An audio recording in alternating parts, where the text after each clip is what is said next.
কবরের সামনে দাঁড়িয়ে হযরত উসমান রাদিয়াল্লাহু তাআলা আনহু কেন অশ্রুসিক্ত হতেন?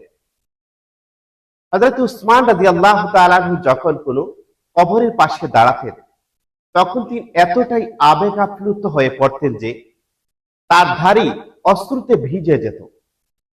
একবার তাকে জিজ্ঞাসা করা হলো, জান্নাত ও জাহান্নামের আলোচনা শুনেও আপনাকে এতটা কাঁদতে দেখা যায় না, কিন্তু কবরের কাছে এলে আপনি এত কাঁদেন কেন? হযরত উসমান রাদিয়াল্লাহু তাআলা আনহু বললেন, আল্লাহর রাসূল সাল্লাল্লাহু আলাইহি ওয়াসাল্লাম আমাদের শিখিয়েছেন যে আখিরাতের প্রথম ধাপ হলো কবর। যে ব্যক্তি সেখানে শান্তি ও মুক্তি লাভ করবে, তার পরবর্তী পথ সহজ হয়ে যাবে। আর যার জন্য কবরের সময় কঠিন হবে, তারপরের ধাপগুলো আরো কঠিন হতে পারে।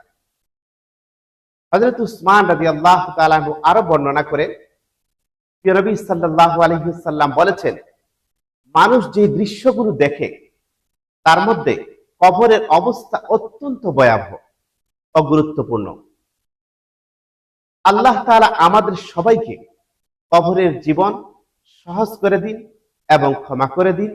আমিন সুম্মা আমিন।